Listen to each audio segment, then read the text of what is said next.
Welcome back, RotoBallers. In today's video, we're going to cover some of the research functions available to you in our Team Sync tool.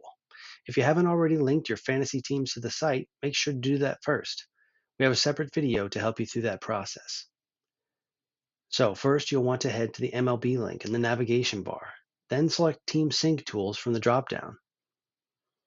Then select one of your leagues, which will take you to the league homepage where you can access all sorts of information to get you prepared and stay up to date on everything going on in the world of fantasy baseball, starting with roster-specific news scrolling along the top of the page.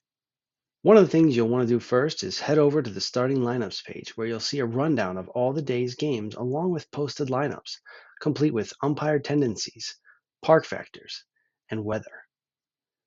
This can help you make lineup decisions in season-long leagues, but can be particularly useful for DFS purposes. Under batter stats, check out matchup history against the opposing pitcher using BVP from the dropdown, and vice versa under pitcher stats, or jump to a specific contest using the Game Select dropdown. On the right-hand side, see which players have the highest point projections for the day's slate, and see which players are being added to rosters the most.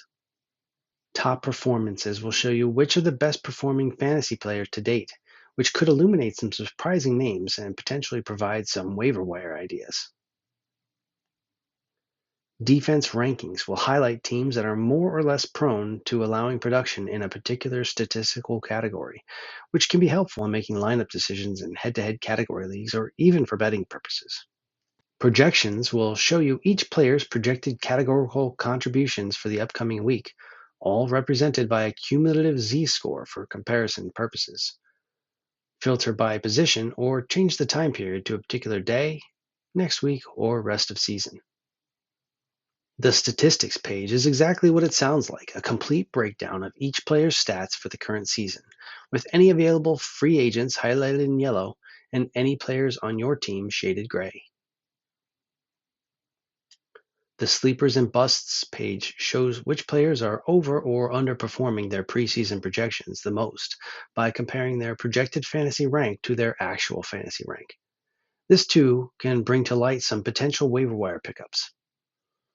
Similar to this is the ROI report, which displays the best and worst return on investment for players based on their ADP and their statistical performances to date.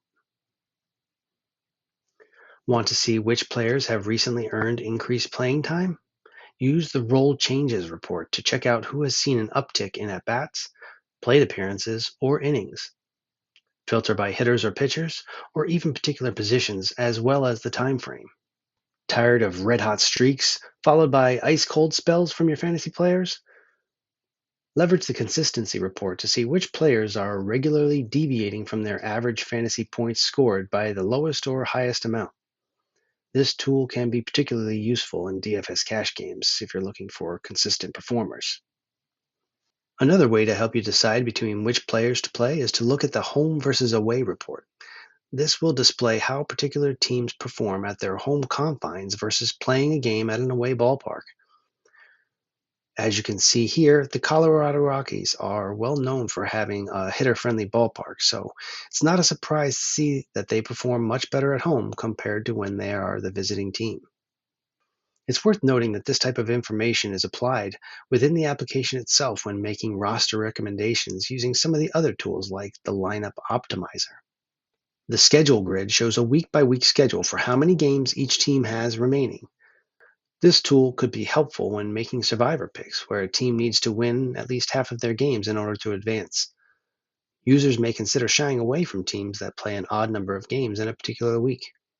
Filter for the rest of the season to focus on what really matters.